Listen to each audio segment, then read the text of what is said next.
The following program is a production of the Low Country Alliance for Media and Art. All right, it's a pleasure to have three of Charleston's vintage country musicians. And I don't mean that as an insult. They're still no, I didn't. No way. Well, this is for vintage country, so I thought it was most appropriate to bring some vintage country musicians. And let me introduce them one at a time. I have Herb Koon, fiddler extraordinaire. Oh, my. Going way back to, how long you been fiddling, Herb? Oh, my goodness. I'd hate to say 50 years, so don't tell nobody that, though. All right, well, this is going out all over the air. You just did, Herb. You just did. You won't believe it when I start, though. The gentleman next to Herb Koon, been knowing him many, many years. One of my favorite guitar players anywhere, including all over the universe, Duke Roberts. Hi. Glad to have you here. Thank you. It's a pleasure to be here. And how long you been playing the guitar? Oh, well, here we go. About 50 years. 50 years. You and Herb are running neck and neck? Yeah, sort of.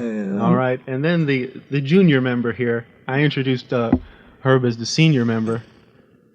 The junior member here of our vintage country trio is John Spell. How long you been playing the steel guitar? Oh, I'm just a kid in this old, in this thing, about 45 years. About 45 years. Well, you've been playing the steel guitar long before it had any pedals on it. All right.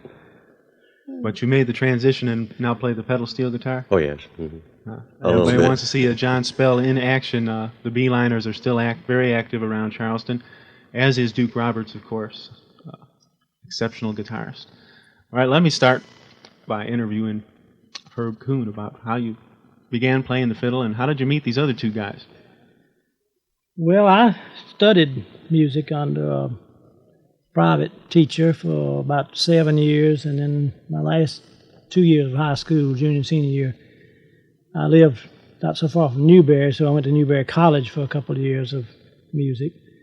But as soon as I finished school, I got away from notes. I try not to let notes interfere with my music, Reading notes. A lot of notes come out of your fiddle, though. Well, and then I came to Charleston right out of high school in 1942, and still played locally here until I went in service, and then when I came back, I played, and of course that's when I met Duke and Johnny. So we're talking 1946 or so? Well, 47 or 8. Okay, let's go back a little before that, before we get into the Duke and Johnny period.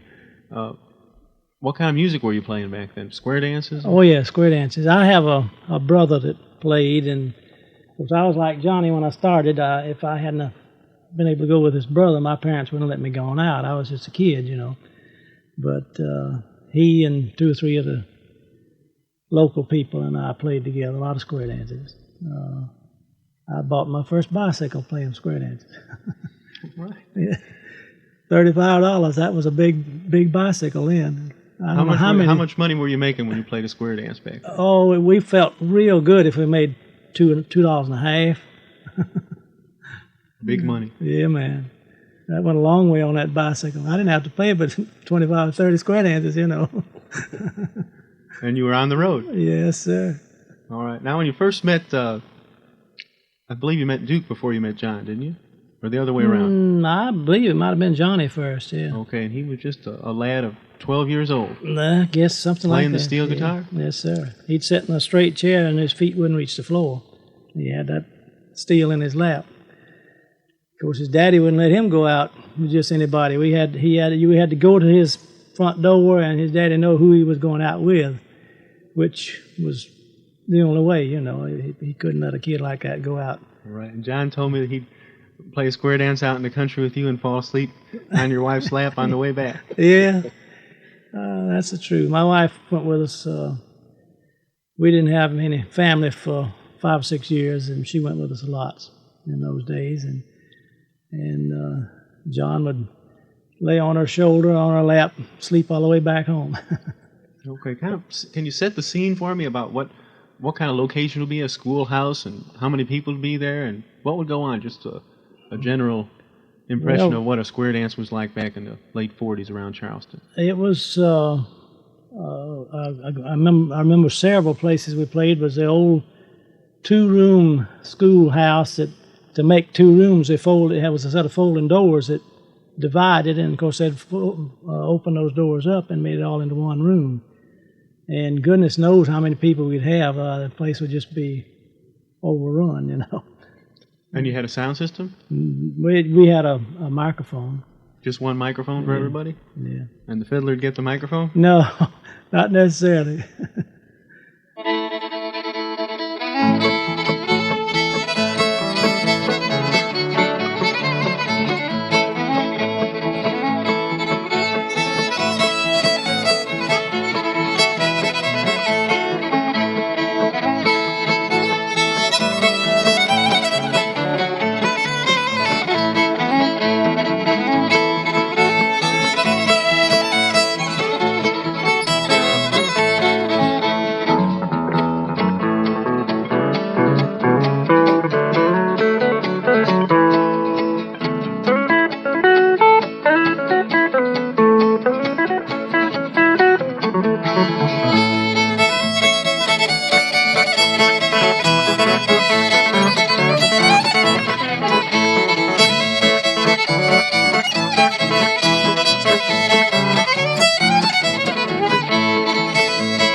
Well, I tell you, I started to break in a while ago, but I didn't want to be rude. But I'm really glad that Herbie brought Margie along, his wife, because it would have been, embarrassing today to tell people that I slept on Herbie's shoulder.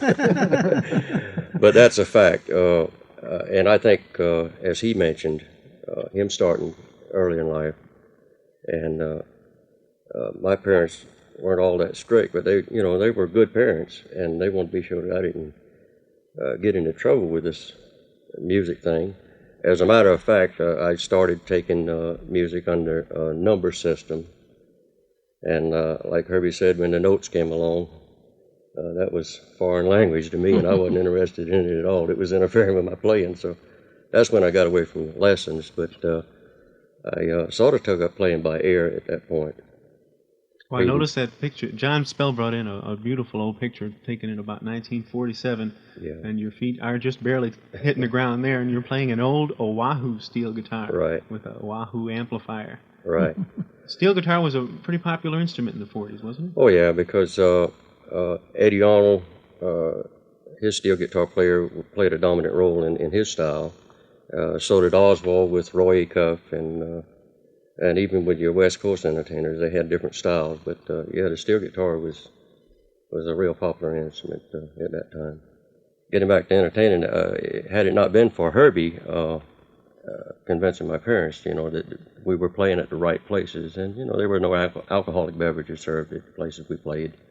It was a family-type entertainment thing. People would bring the entire family out, and we'd play for square dances and cakewalks and what have you. But so it was a good, wholesome place for a youngster to go out and the whole family to go. Oh, yes. And also, it gave me some things that we certainly couldn't afford at home.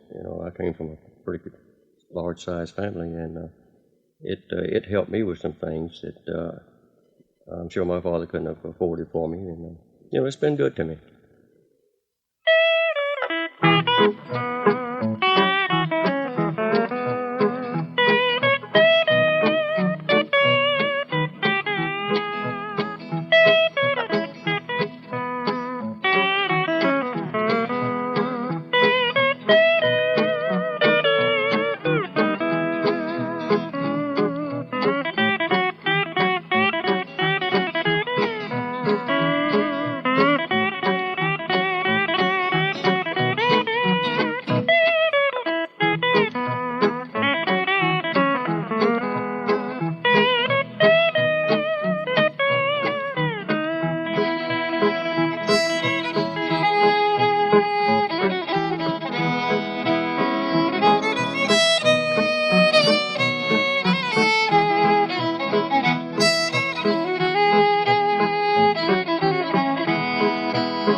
Let's hear from Duke Roberts. Oh, We The never expert played any on rough the joints, rough did we? joints. well, I didn't consider them too rough back then. Some people might have, but I played an old place called Coconut Grove, played there. And at the time when Johnny and I was working together a lot, we played a place called the Bio Club. Right, he brought a lot of clippings in from the Bayou Club, and I noticed Yeah. he backed up Ray Price and Fair and Young, and Oh so yeah, many people I admire and play on vintage country now. You Oh yeah, picked right next to him. the head of the band, Dub Phillips, at that time, used to bring in a lot of the Grand Ole Opry stars for weekend performances and that type of thing. And of course, back then I was playing the fiddle. Haven't played it much since. As a matter of fact, I drag it out now about twice a year, and I can stand about 2 minutes of it, and I'll put it back. I screech a lot. When did you and John first get together? You were both teenagers, right? Right. I remember it well. Johnny was about 14 years old, and I was about 16. Now, this was before the Bio Club days. We had a little band that we did some playing, a lot of radio back then. We had a radio show every day, about a 15-minute or a 30-minute show. I don't remember exactly. When was that, and what station was that on? Oh, that was WPAL. That was back when it was a country music station. And they had a lot of bands that played there, especially on Saturdays. On Saturday afternoon, they must have had 6 or 7 local country bands that had short, either 15-minute or 30-minute shows. And the band that Johnny and I played with, we were sort of part of that aggregation. We also had a radio show on the same station Monday through Friday. And then, of course, we played places about here and there. We were just young kids playing and having a good time. It sounds like fun. I wish they still had something like that and go down to the radio station and play every Saturday. Yeah, it would be nice. It would really be nice. It was a lot of fun back We then. had a lot of fun, yeah. It was a good experience. You polish your act and Well, be on the radio. We didn't do a lot of polishing. We just enjoyed it, We played a lot of dances that were sponsored by the senior high school classes. And it was on a percentage deal, so you never really knew how much you were going to make, but it was fun too.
to talk about your individual styles of playing. And Duke, first, where did you pick up the finger style, Chet Atkins type playing?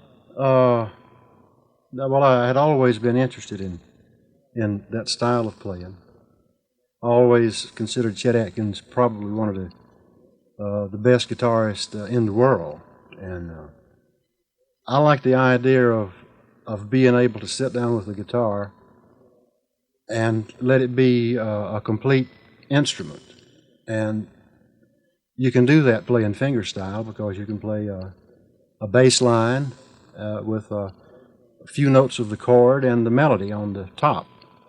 It just appealed to me, so I worked at it for years and years and years, and I had a breakthrough. And believe me, it's not an easy thing to separate your thumb that keeps the rhythm from your fingers that's playing the melody. It was believe me, I know it because I attempted to play a little bit of Chet Atkins guitar myself, and it's not an easy thing to do. And I've stolen a few things from you, and I'm wondering where. Did you have anybody that you could steal anything from, or was it just only suffer with the record? Records. I knew what Chet was doing. I had watched him on television programs and listened to his records. Knowing what he was doing and being able to do it myself was a long time coming. But finally, I had a little breakthrough, and I was able to go on from there.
John Spell, who influenced you on the steel guitar? You mentioned Jerry Bird a little earlier. Well, yeah, Jerry Bird was a big influence on my style back then, and somewhere around here there's some old recordings that I made with different people, and I'm a little bit proud of the tone that I almost got.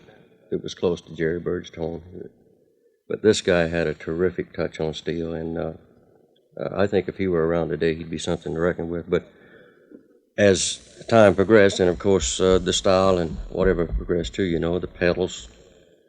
Pedals, I guess, sort of originated out on the West Coast with Western swing music. And Albino Ray, I guess he was one of the first with pedals and what have you, but he had a very unique style. But when it really hit big was the Bud Isaac sound. And that's when it really caught ears in the country music field, when steel guitar was apparently changing chords without moving the bar. And this was blowing some people's mind that knew a little bit about steel guitar.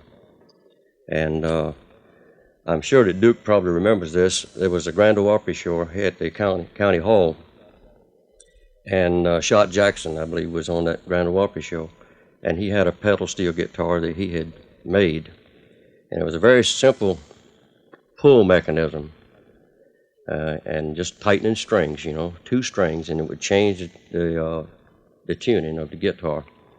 And somehow or another, we made our way backstage and got to talking with Shot and got a good look at this thing. And we said, we got to have this. Mm-hmm. So a friend of mine that was worked as a machinist locally, I approached him with the thing with just some sketch of it, what I wanted. And he said, well, leave it with me. Well, leave your guitar for a week. Well, I borrowed a guitar and left it with him, and in a week's time I went back to get it, not really expecting it to be what I wanted it to be. And it was perfect. $20 bill is what he charged me to do it. Well, make a long story short, we got on TV with this thing, and it was a stand-up pedal steel at that point. You could either stand up or sit down, but we had it made so you could stand up. And they would do shots just of the steel guitar in my hands. And I have people tell me today that they would watch this, and they would see me playing the guitar. And they would see me changing notes, but my hand wouldn't be moving. And they just couldn't figure out what was happening, They get up and adjust the television. Right, but for $20, we got this new sound of the Buzz Isaac sound of steel guitar. And from there on, then, of course, steel guitars started progressing into real pedals, and now you can change any string up or down or sideways if you're knowledgeable enough to do it.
Let me ask you now about those early days of TV when the station first opened and you made the transition from being on the radio to being on TV. Duke and John both opened up the TV station, didn't you? Well, it was a short time after the local station came on the air. What we were doing, we were playing nightclubs 6 nights a week at the Bayou Club, as Duke mentioned. Through different circumstances, we decided we would move on to another type of entertainment, maybe show business, where we'd do shows. This guy, Greasy Medlin, was with us at the time, and he was a super comedian, blackface comedian at the time. And he had been experiencing some vaudeville and what have you. We just up one day and went down and talked with the program director down there, and it was a brand new challenge. And we didn't have anything to start with. We didn't have a show date or anything. We'd left a 6-night-a-week job. It was a brand new challenge, and we didn't have anything to start with. We didn't have a show date or anything. We'd left a 6-night-a-week job on a challenge, and this thing grew big. I mean, it really grew big. We had a 5-piece male band and 2 girls and a manager that this thing was supporting at one time. I mean, full time. And what period was this? About 50? This was 54, 53 to, yeah. It started in maybe 54, 53 or 54, somewhere along there. Everything was live on TV back then, right? Oh, yeah. There was no videotape. I think they might have had kinescope. So the networks, I believe, may have used some kinescope shows, but there was no videotape back then. We had 3 TV shows a day, Monday through Friday at one time, 12 to 12:30, 5 to 5:30, and 7 to 7:15. Right. The 7 to 7:15 show took a little different format. We would dress up in more or less in suit and country tie and what have you, That was the Uptown show. Uptown show, right. Herb Koon, what did you think when you turned on the TV and you saw these young gentlemen? You started out almost in the business on TV. No, I won't claim that I started them out. I have known them a long time. Well, I was real happy to see it. I was proud for them. I didn't do as much TV or radio in my time as they did. Mine was more community centers and clubs, that sort of thing. And we did do a TV show for a while with Dixie Playboys. I don't remember just when that was. I'll say probably in the mid to late 50s, or maybe early 60s. Yeah, I believe it was early 60s. Yeah. Do you have any good stories? Anybody have a good story you can remember? I mean, something like the John Spell falling asleep on the way home. some good old story about something that happened on live TV that you wish it was videotape. When you asked me to be on this show, I was trying to think of some good stories that happened back then, and all the ones that I could think of can't tell on the air.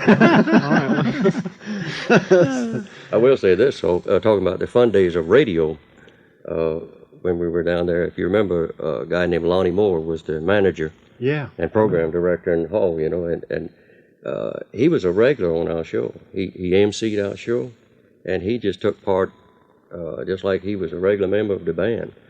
And there's so many different expressions and things that you can do in radio to have fun on, that you can't do, of course, on TV. When did the live radio show start to die out and the TV start to slow down? When videotape came along, with the videotape you could still have a quality television program, and so the soap operas and things like that didn't have to be done live anymore. They could can them on videotape, and it was actually better because it could be edited, and that's when the live radio shows and the live television shows started going by the wayside. You were sad to see it go, I'm sure.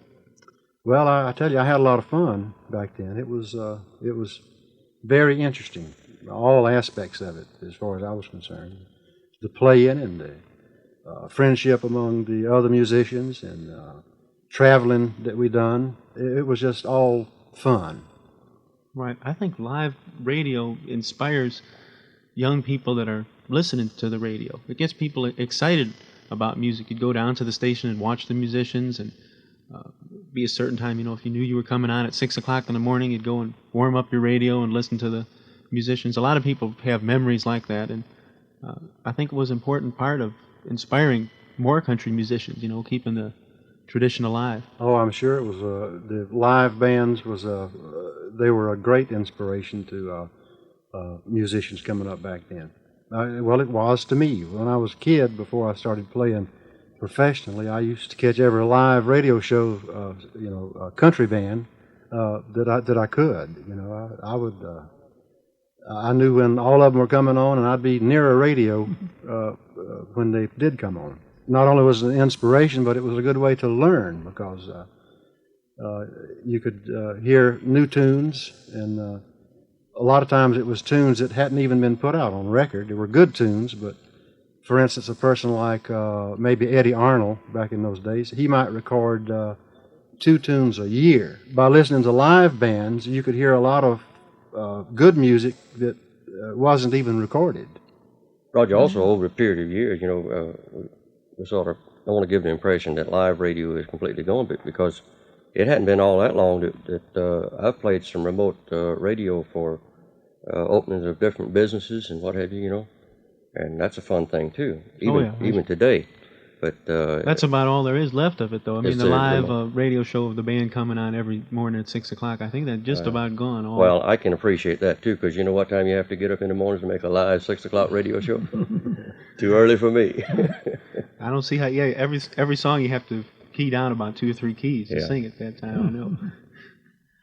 Well, what do you think of the state of country music today after seeing so many changes in it? I'll make this the final question, then we'll get all tuned up and demonstrate everybody's musical ability. But let me start with Herb Koon. From the time when you were playing in the late 30s and square dances, and you've seen an awful lot of changes in country music. What do you think about it today? And does it hardly even resemble country music that you used to play? No, it really don't. And I'm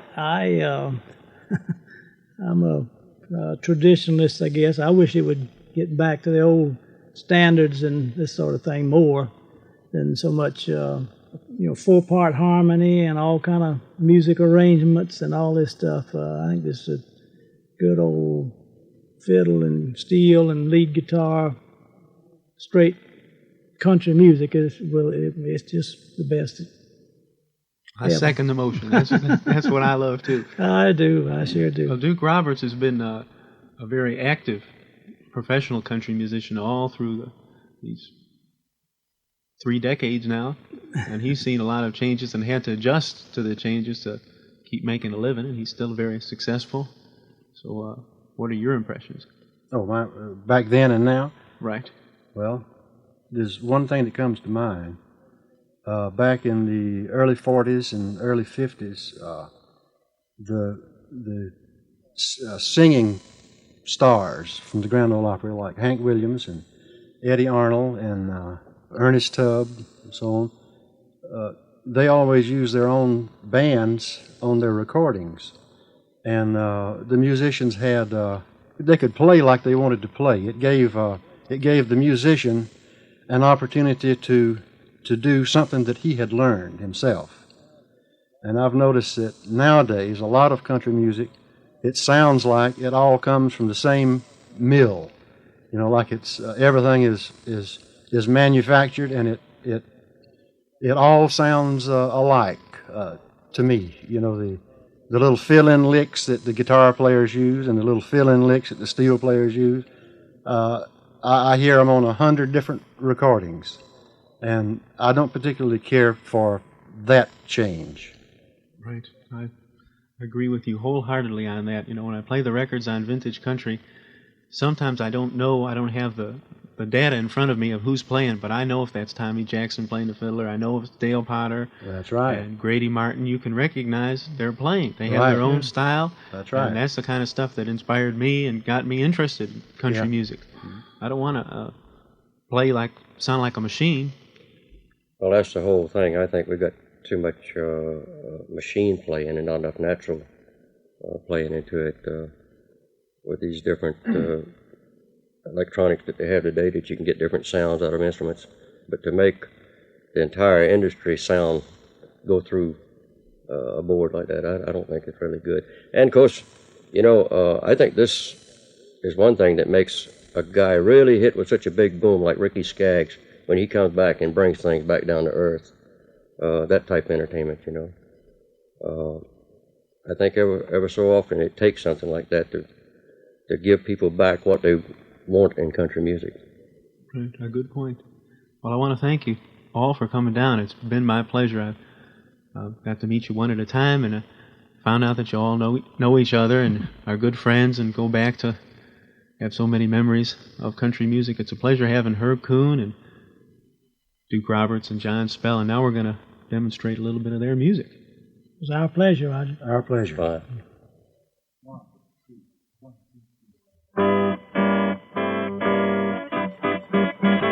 Many months have come and gone since I've wandered from my home in the Oklahoma hills where I was born. Many a page of life's been turned, many lessons I have learned. In those hills I feel I still belong.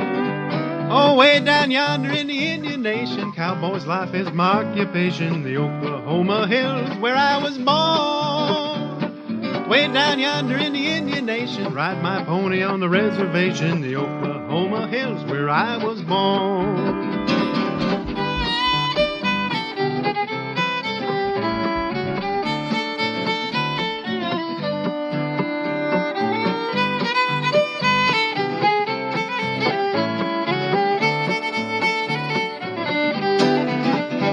As I sit here today, many miles I am away from the place I rode my pony through the draw, where the oak and blackjack trees kiss the playful prairie breeze, in the Oklahoma hills where I was born. Oh, way down yonder in the Indian Nation, ride my pony on the reservation, the Oklahoma hills where I was born. Way down yonder in the Indian Nation, cowboy's life is my occupation, the Oklahoma hills where I was born.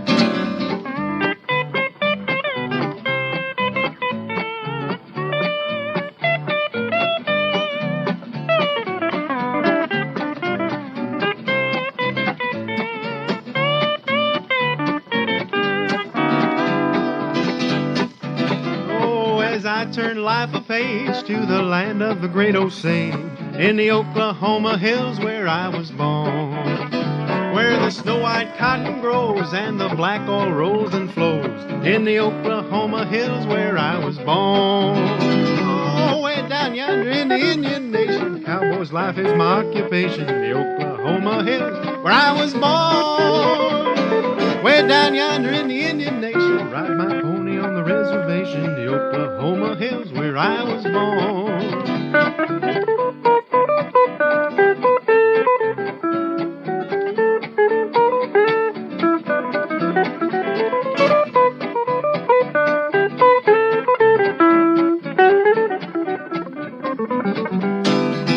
Oh, way down yonder in the Indian Nation, ride my pony on the reservation, the Oklahoma hills where I was born. Way down yonder in the Indian Nation, cowboy's life is my occupation, the Oklahoma hills where I was born.